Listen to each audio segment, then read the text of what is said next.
Good morning, everyone. Today you get to have a little sneaky look into my little pool house area where I've got a bit of a cross trainer set up here, my little different bands that I play with. I've just got a yoga mat down here. I'm not going to move the setup, but I've got a little yoga mat set up here. I've got some weights down here. And I wanted to talk to you about the difference in doing any kind of physical practice in maybe your usual way and in a way that I'm going to describe to you in terms of how it makes you feel, not just immediately afterwards or even during the practice, but how it shows up in the rest of your life in creating massive changes. Now, I've just come off a 3-day training that I do with my beacons that we do 4 times a year. And we get the same feedback, same as from my yoga classes, from our clients and our beacons, that is very different to what they notice in their usual physical practice. So I wanted to share that with you here. I think I've shared it before, but it was about time I shared that again. Let me just see if I can tip this down a little bit more, because it is so different and so powerful. Now, people from my yoga class often go away saying, oh my goodness, there's something about your classes. I go away from other yoga classes feeling relaxed, feeling, good about myself, but from your classes I go away not just feeling relaxed, but feeling like I can absolutely take on the world, and that feeling lasts throughout the rest of my day, and everything just seems to go with more ease and grace and flow throughout the day. Aha! Do we want more of that? So what I have noticed with the way that I practice and the way that I teach is that you don't want just your physical practice to only enhance your physical being. I mean, that's great, but we are more than that. What if you could use your physical practice, whatever it is, I don't care if it's running, cross-training, climbing, gym, yoga, what if you could use that to enhance every aspect of your life? More abundance, everything going with more ease and flow, enhancing your intuition, as well as having vibrant health. Would that be good?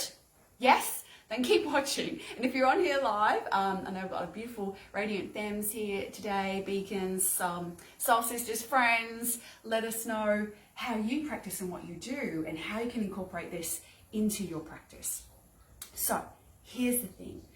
Do you find yourself, whatever your physical practice is, do you find yourself creating expectations in your practice?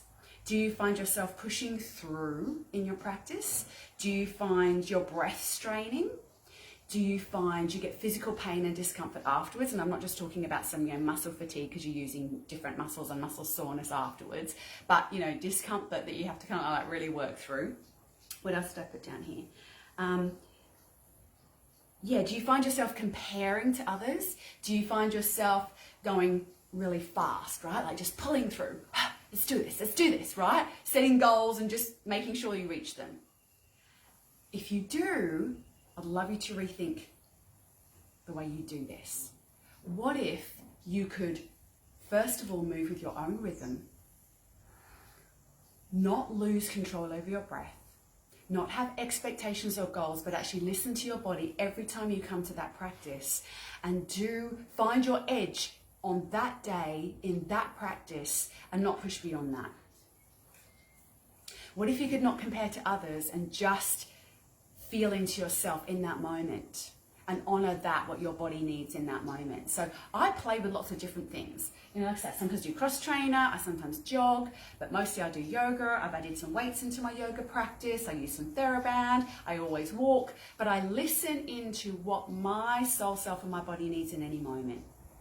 Now, I'm still going to give you some other key areas. I've not even got there yet. We're just sort of talking around there a little bit of some key things that you need to be aware of. So yeah, I've just jotted them down here so I don't forget.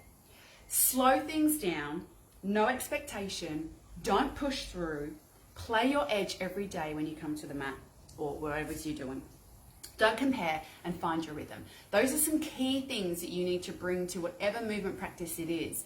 But I'm going to give you a couple of fundamental places that you need to bring your awareness that is going to change everything. All right? Now, you have 2 different centers in your body. All right? 2 different cores. One is your central core. This is deep in your pelvic bowl. It is the center physically, right, of your body, of that equanimity. It is the center point around every where everything moves. And then you also have your spine, which is your vertical core, right? It's the center, left and right. If you bring your awareness, your attention into these centers as you move, you will see radical changes in how you feel in your practice and how your life shows up afterwards. So why is that? Here's the thing. You want to, with everything that you're doing, be coherent in yourself. And your spine and your navel center are two of the main gateways where you communicate with your highest self. Where divine prana, where the light of your highest self, your soul self, whatever words you have for it, come into your body. When you tap into and move with awareness from these places, this alignment, you harness your soul self energy, which is infinite, which is knowing, which is prosperous, which is all seeing, which is healing, which is light, which is purity. And you bring that, you sort of diffuse that, if you like, through the rest of your body by keeping your awareness in that flow. Right? You will find that you'll be able to slow down and work deeper and sort of harder, if you like, but without expending so much kind of human effort. We call this tapasya in yoga. Like, you'll feel this inner heat instead of that outer kind of exhaustion heat, but an inner heat where you are burning up old patterns, where you are changing yourself on a cellular, structural level. And that overflows into the quality of your mind, the capacity for your intuition, your ease and flow, your magnetic qualities in life. It is so, so powerful. You won't realize it until you try it. Right? So what does this mean? It means you can literally just hug your awareness into your spine and into your center and feel like you are moving from that place. We tend to put so much external kind of force and effort in, you know, like especially upper body effort. And we want to get really, really grounded and hug into these central cores, vertical core, central core. And as you are moving, whatever movement it is, feel as if that movement is emerging out of your central core, flowing up your vertical core and out into your limbs.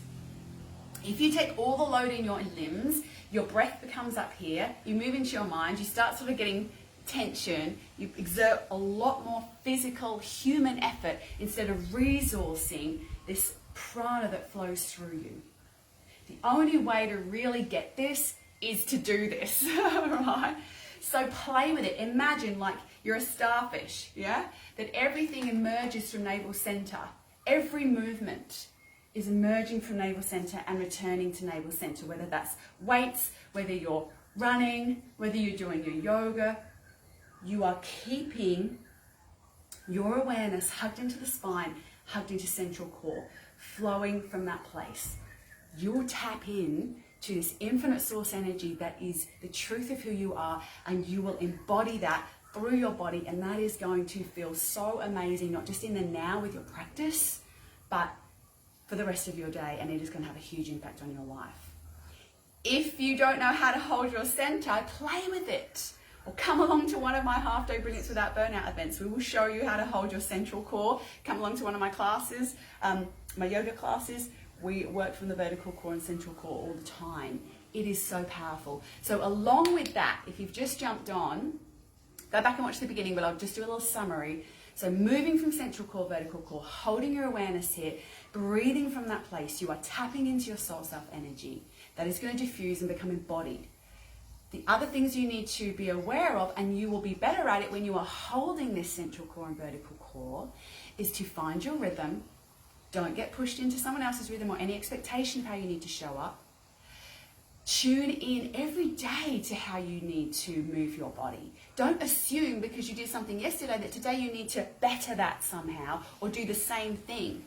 Really tune into listening. Don't compare yourself to others. Tune into what you really need and where your edge is in any moment. Don't lose your breath. If your breath becomes rugged, you are moved away from your center and away from your soul self. and into the expectation of your mind. And again, don't push through and don't have expectations for your practice. Just your intention is to go to your edge every time you come to a movement practice. And to know that you can hold your center right up to that edge.